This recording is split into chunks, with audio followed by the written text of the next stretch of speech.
Hi friends, എല്ലാവർക്കും നമ്മുടെ പുതിയൊരു എപ്പിസോഡിലേക്ക് സ്വാഗതം. ഫോട്ടോഗ്രാഫി റിലേറ്റഡായിട്ടുള്ള ഒരു വീഡിയോ ആയിട്ടാണ് നമ്മൾ ഇന്ന് വന്നിരിക്കുന്നത്. ഒരുപാട് ആളുകൾ നമ്മുടെ അടുത്ത് കുറച്ച് നാളുകളായിട്ട് ചോദിക്കുന്ന ചോദ്യമാണ്, ഒരു മിഡ് എൻട്രി ലെവൽ വരുന്ന അല്ലെങ്കിൽ ഒരു ഹൈ എൻഡ് എൻട്രി ലെവൽ എന്ന് തന്നെ പറയാവുന്ന രീതിയിലുള്ള ഒരു ക്യാമറയുടെ റിവ്യൂ, നിക്കോണിൻ്റെ 5600യുടെ റിവ്യൂ. ആ ഒരു വീഡിയോ ആയിട്ടാണ് നമ്മൾ ഇന്ന് എത്തിയിരിക്കുന്നത്. സോ വീഡിയോ കാണുക, ഇഷ്ടപ്പെട്ടാൽ ലൈക്ക് ചെയ്ത് ഷെയർ ചെയ്തൊക്കെ സപ്പോർട്ട് ചെയ്യുക. ചാനൽ സബ്സ്ക്രൈബ് ചെയ്യാത്തവർ ദയവായിട്ട് സബ്സ്ക്രൈബ് ചെയ്യുക. Welcome to food for talk.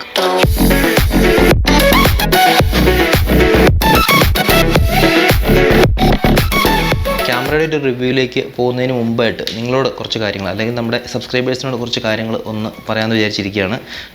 നിങ്ങൾ റിവ്യൂ കാണാനാണ് ആഗ്രഹിക്കുന്നതെങ്കിൽ ദയവായിട്ട് ഡിസ്ക്രിപ്ഷനിലുള്ള ടൈമിലേക്ക് നിങ്ങൾ സ്കിപ്പ് ചെയ്യുക. ഈ ഒരു 2-3 മിനിറ്റ് വേറെ കുറച്ച് കാര്യങ്ങൾ നിങ്ങളോട് ഷെയർ ചെയ്യുകയാണ്.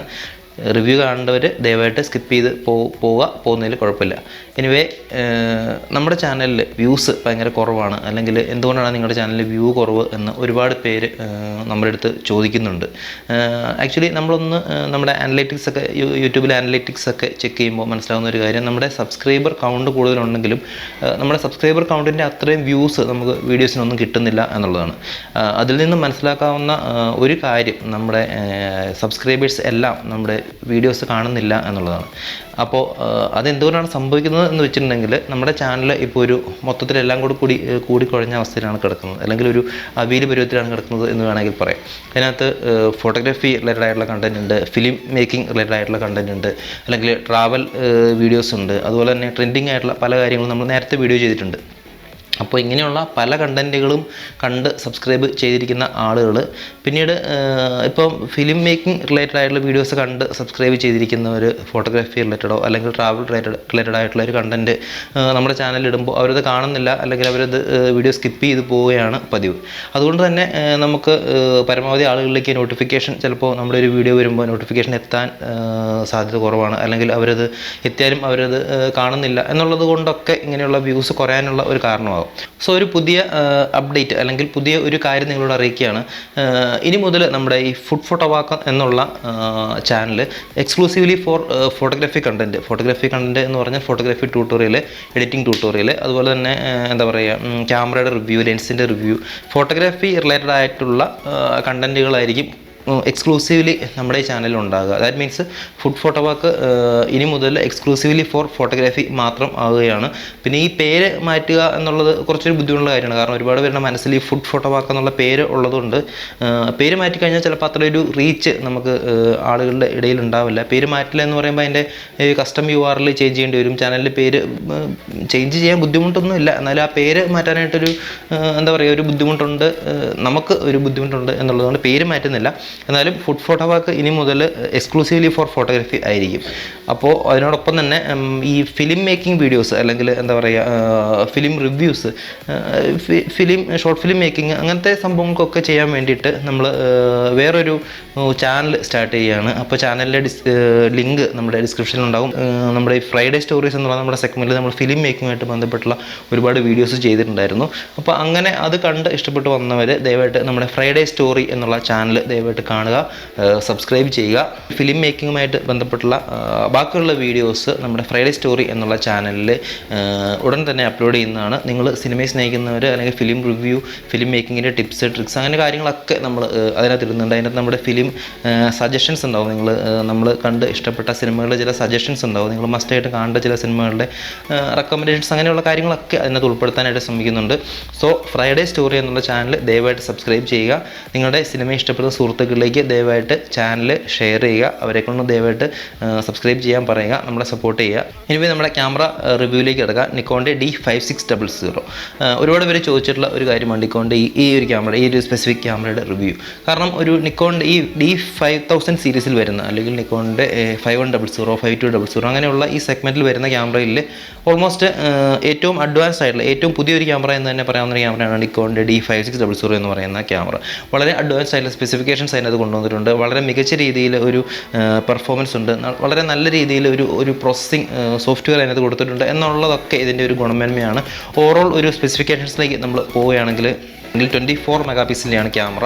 നേരത്തെ ഉണ്ടായിരുന്ന ക്യാമറയിലുള്ള സെൻസർ തന്നെ CMOS സെൻസർ, APS-C CMOS സെൻസറാണ് ക്യാമറയ്ക്ക് ഉള്ളത്. ഫുൾ ഫ്രെയിം അല്ല, പ്രോപ്പ് സെൻസർ ഫോർമാറ്റിലുള്ള ക്യാമറയാണ്. അതുപോലെ തന്നെ കണ്ടിന്യൂസ് ഷൂട്ടിങ്ങിൻ്റെ ഒരു സ്പീഡ് നോക്കുകയാണെങ്കിൽ 11 ഫ്രെയിംസ് ആണ് ഒരു സെക്കൻഡിൽ കണ്ടിന്യൂസ് ആയിട്ട് ഷൂട്ട് ചെയ്യാൻ പറ്റുന്നത്. Then ISO range, base ISO range 100, അതുപോലെ തന്നെ ടോപ്പ് ISO റേഞ്ച് 25,600 വരെയാണ് ISO എക്സ്പാൻഡ് ചെയ്യാൻ പറ്റുന്നത് എന്നുള്ളതാണ്. നിക്കോണിൻ്റെ ഒരു D5000 എന്ന് പറയുന്ന ലൈനപ്പിൽ വരുന്ന ക്യാമറകളുമായിട്ട് കമ്പയർ ചെയ്യുമ്പോൾ എന്താണ് D5600ക്ക് കൂടുതലായിട്ടുള്ള മേന്മ എന്നുള്ളത് നോക്കാം. അതുമായിട്ട് നിക്കോൺ ആവശ്യപ്പെടുന്നത് ഈ ഒരു ക്യാമറയ്ക്ക് എക്സ്ട്രാ ബാറ്ററി ലൈഫ്, വൈഫൈ, അതുപോലെ തന്നെ ടച്ച് സ്ക്രീൻ തുടങ്ങിയ ഒരുപാട് സ്പെസിഫിക്കേഷൻസ് കൊണ്ടുവന്നിട്ടുണ്ട് എന്നുള്ളതാണ് നിക്കോൺ ആവശ്യപ്പെടുന്നത്. ഓവറോൾ നോക്കി കഴിയുമ്പോൾ ചില കാര്യങ്ങളിൽ ഈ ഒരു ക്യാമറയ്ക്ക് കൂടുതൽ ഫീച്ചേഴ്സ് കൊണ്ടുവന്നിട്ടുണ്ട്, അല്ലെങ്കിൽ കൂടുതൽ ഒരു അഡ്വാൻസ്ഡ് ആയിട്ടുള്ള കുറച്ച് കാര്യങ്ങൾ കൊണ്ടുവന്നിട്ടുണ്ട് എന്ന് ഉണ്ടെങ്കിൽ തന്നെയും നിക്കോണിൻ്റെ മുന്നുണ്ടായിരുന്ന ക്യാമറകൾ, നിക്കോണിൻ്റെ ഈ 5500 അല്ലെങ്കിൽ 5300 എന്നുള്ളത് നോക്കുമ്പോൾ ബട്ടൺസിൻ്റെ ഓറിയൻറ്റേഷൻ്റെ കാര്യത്തിൽ, അതുപോലെ തന്നെ ഓവറോൾ ആയിട്ടുള്ള ചില കാര്യങ്ങളിൽ നിക്കോൺ പഴയ ക്യാമറ തന്നെയായിരുന്നു നല്ലത് എന്ന് ചിലർ റിവ്യൂ ചെയ്യുന്നുണ്ട്, അല്ലെങ്കിൽ ചിലർ അഭിപ്രായം പറയുന്നുണ്ട്. എനിവേ ബിൽഡ് ക്വാളിറ്റിയുടെ കാര്യത്തിൽ അല്ലെങ്കിൽ ബാറ്ററി ലൈഫിൻ്റെ കാര്യത്തിൽ കുറച്ചുകൂടെ നല്ല രീതിയിലുള്ള പെർഫോമൻസ് നിക്കോണിൻ്റെ D5600 കാഴ്ചവെക്കാൻ കഴിയും എന്നാണ് മൊത്തത്തിലുള്ള ഒരു റിവ്യൂ പറയുന്നത്. ഫോക്കസിംഗ് പോയിന്റിൻ്റെ കാര്യം നോക്കുകയാണെങ്കിൽ 39 AF പോയിന്റ്സ് ആണ് ക്യാമറയ്ക്കുള്ളത്. അതുപോലെ തന്നെ 9 ക്രോസ് ടൈപ്പ് AF സിസ്റ്റമാണ് ഈ ഒരു ക്യാമറയ്ക്ക് കൊണ്ടുവന്നിരിക്കുന്നത്. വീഡിയോ റെക്കോർഡിങ്ങിൻ്റെ ഫീച്ചേഴ്സ് നോക്കുകയാണെങ്കിൽ 1080p ഫുൾ HD ആണ് റെക്കോർഡിംഗ് ചെയ്യാൻ കഴിയുന്നത്. അതായത് 60 FPS ഫുൾ HD റെസൊല്യൂഷനിലാണ് നമുക്ക് വീഡിയോയിൽ റെക്കോർഡ് ചെയ്യാൻ സാധിക്കുന്നത്. ബിൽറ്റ് ഇൻ NFC ഫീച്ചർ, അതുപോലെ തന്നെ വൈഫൈ ഫീച്ചറൊക്കെ കൊണ്ടുവന്നിട്ടുണ്ട്. ബ്ലൂടൂത്തിൻ്റെ ഫീച്ചർ കൊണ്ടുവന്നിട്ടുണ്ട്. GPS ഇല്ല എന്നുള്ളത് മറ്റൊരു ന്യൂനതയായിട്ട് കണക്കാക്കാൻ കഴിയുമോ എന്നറിയില്ല. എനിവേ ബാറ്ററി ലൈഫിൻ്റെ കാര്യത്തിൽ കുറച്ചുകൂടെ അഡ്വാൻസ്ഡ് ആയിട്ട്, അതുപോലെ തന്നെ ഈ LCD സ്ക്രീൻ കുറച്ചുകൂടെ ഷാർപ്പാക്കി കൊണ്ടുവന്നിട്ടുണ്ട്, ടച്ച് സ്ക്രീൻ കൊണ്ടുവന്നിട്ടുണ്ട് എന്നുള്ളതൊക്കെ നോക്കുമ്പോൾ തന്നെ GPS ഇല്ല എന്നുള്ളത് ഒരു പ്രശ്നമായിട്ട് ഒരുപാട് ആളുകൾ പറയുന്നുണ്ട് എന്നുള്ളതാണ്. മൊബൈൽ ഫോണിലേക്ക് ഇമേജ് ട്രാൻസ്ഫർ ചെയ്യാനായിട്ട് സ്നാപ്ബ്രിഡ്ജ് എന്നുള്ള ടെക്നോളജി കൊണ്ടുവന്നിട്ടുണ്ട്. അതായത് 2 മെഗാപിക്സലിൽ താഴെയുള്ള ഇമേജസ് ആണ് ഇങ്ങനെ ട്രാൻസ്ഫർ ചെയ്യാൻ പറ്റുന്നത് എന്ന് പറയുന്നു. എനിവേ മൊബൈൽ ഫോണിലേക്ക് അപ്പം തന്നെ നമുക്ക് ഇമേജസ് ട്രാൻസ്ഫർ ചെയ്യാനായിട്ട് സ്നാപ്ബ്രിഡ്ജ് എന്ന് പറയുന്ന ഒരു ടെക്നോളജി നിക്കോൺ കൊണ്ടുവന്നിട്ടുണ്ട് എന്നുള്ളതാണ്. ഒരു എൻട്രി ലെവൽ ഫോട്ടോഗ്രാഫറെ സംബന്ധിച്ചിടത്തോളം ഇതൊരു നല്ല ഫീച്ചറാണ്. കാരണം പെട്ടെന്ന് തന്നെ ഫോട്ടോ എടുക്കുക, വേണമെങ്കിൽ സോഷ്യൽ മീഡിയയിലേക്ക് ഷെയർ ചെയ്യുക, അങ്ങനെയുള്ള കാര്യങ്ങളൊക്കെ ചെയ്യുന്നവർക്ക് പെട്ടെന്ന് തന്നെ ഫോണിലേക്ക് അല്ലെങ്കിൽ ക്യാമറയിൽ നിന്ന് ഫോണിലേക്ക് തന്നെ ഇമേജസ് പെട്ടെന്ന് ട്രാൻസ്ഫർ ചെയ്യാൻ പറ്റും എന്നുള്ളത് വളരെ അഡ്വാൻസ് ആയിട്ടുള്ള അല്ലെങ്കിൽ വളരെ നല്ല ഒരു ഫീച്ചറാണ്. നേരത്തെ പറഞ്ഞ പോലെ ബട്ടൺസിൻ്റെ ഒരു ഓറിയൻറ്റേഷൻ്റെ കാര്യത്തിലാണെങ്കിൽ ബട്ടൺസ് നേരത്തെ ഉണ്ടായിരുന്ന ഒരു കമാൻഡ് ഡയൽ, 2 കമാൻഡ് ഡയൽ എന്നുള്ളത് ഒട്ടുമിക്ക അഡ്വാൻസ്ഡ് DSLR ക്യാമറകളിലും ഉള്ള ഒരു 2 കമാൻഡ് ഡയൽ എന്നുള്ളത് നിക്കോണിൻ്റെ ഈ D5600 വരുമ്പോൾ ഒരു കമാൻഡ് ഡയൽ മാത്രമാണ് അവർ കൊടുത്തിട്ടുള്ളത്. പിന്നെ നിക്കോണിൻ്റെയും കാനോണിൻ്റെയും ക്യാമറ മാറി യൂസ് ചെയ്തിട്ടുള്ളത്, അല്ലെങ്കിൽ 2 ക്യാമറകൾ യൂസ് ചെയ്തിട്ടുള്ളവർ പറയുന്ന ഒരു പ്രശ്നം എന്ന് പറയുന്നത് LCD സ്ക്രീനിൻ്റെ ഒരു ക്ലാരിറ്റിയാണ്. അല്ലെങ്കിൽ അത് കുറച്ചും കൂടി ഒരു സ്മൂത്ത് കളർ ടോൺ ഒക്കെ നമുക്ക് കാനോണിൽ കാണാൻ പറ്റും. നിക്കോണിൽ അത്ര ഒരു കളർ ടോണിൻ്റെ ഒരു കാര്യത്തിൽ, അല്ലെങ്കിൽ അതിൻ്റെ ഓവറോൾ ഒരു സാച്ചുറേഷൻ്റെ കാര്യത്തിലൊക്കെ LCD സ്ക്രീനിൽ കാണുന്ന ഒരു മികവ്, അല്ലെങ്കിൽ LCD സ്ക്രീനിൽ കാണുന്ന അത്രയും ഒരു മിഴിവ് ചിലപ്പോൾ കാനോണിലുള്ള അത്രയും മിഴിവ് ഒരു നിക്കോണിനകത്ത് ഉണ്ടാവില്ല എന്ന് മൊത്തത്തിൽ ഒരുപാട് പേര് പറയുന്നുണ്ട്. ഒരു ബിഗിനർ ലെവലിൽ അല്ലെങ്കിൽ ഒരു top entry level DSLR camera നോക്കുന്ന ആളെ സംബന്ധിച്ചിടത്തോളം വളരെ നല്ലൊരു ഓപ്ഷൻ തന്നെയാണ് D5600 എന്ന് പറയുന്ന നിക്കോണിൻ്റെ ഏറ്റവും പുതിയ ക്യാമറ. വില നോക്കുകയാണെങ്കിൽ $699 അപ്രോക്സിമേറ്റ്ലി പ്രൈസ് വരുന്നത്. ലെൻസ് കൂടി വരുമ്പോൾ, അല്ലെങ്കിൽ ഒരു കോംബോ ഓഫറായിട്ട് ലെൻസ് കൂടി 80x135 അങ്ങനെയുള്ള ഏതെങ്കിലും ഒരു ചെറിയ ഒരു ഫോക്കൽ ലെങ്ത് തൊട്ട് ഒരു അത്യാവശ്യം കുഴപ്പമില്ലാത്തൊരു ടെലി ഫോക്കൽ ലെങ്ത് വരെ ഉള്ള രീതിയിലുള്ള ലെൻസ് എടുക്കുകയാണെങ്കിൽ നല്ല രീതിയിൽ യൂസ് ചെയ്യാൻ പറ്റുന്ന, അല്ലെങ്കിൽ നല്ല രീതിയിലേക്ക് പോകാൻ പറ്റുന്ന ഒരു ക്യാമറ തന്നെയാണ്. എനിവേ ഫോട്ടോഗ്രാഫി ഇഷ്ടപ്പെടുന്നവർക്ക് ധൈര്യമായിട്ടും ഈ ഒരു ബഡ്ജറ്റിൽ നിൽക്കുന്നവർക്ക്, അല്ലെങ്കിൽ ഈ ഒരു രീതിയിലുള്ള ഇങ്ങനെ ഒരു ക്യാമറ നോക്കുന്നവർക്ക് തീർച്ചയായിട്ടും വാങ്ങാൻ പറ്റുന്ന ഒരു ക്യാമറ തന്നെയാണ് നിക്കോണിൻ്റെ D5600. എനിവേ വീഡിയോ ഇഷ്ടപ്പെട്ടാൽ ലൈക്ക് ചെയ്ത് ഷെയർ ചെയ്തൊക്കെ സപ്പോർട്ട് ചെയ്യുക. നമ്മുടെ പുതിയ ചാനലിൻ്റെ ലിങ്ക് ഡിസ്ക്രിപ്ഷനിൽ ഉണ്ടാവും. അതുപോലെ തന്നെ നമ്മളിവിടെ കാർഡായിട്ട് അല്ലെങ്കിൽ എൻഡ് സ്ക്രീനിൽ നമ്മൾ കൊടുത്തേക്കാം. എനിവേ കാണുക. Bye for now, stay tuned and this is food photo.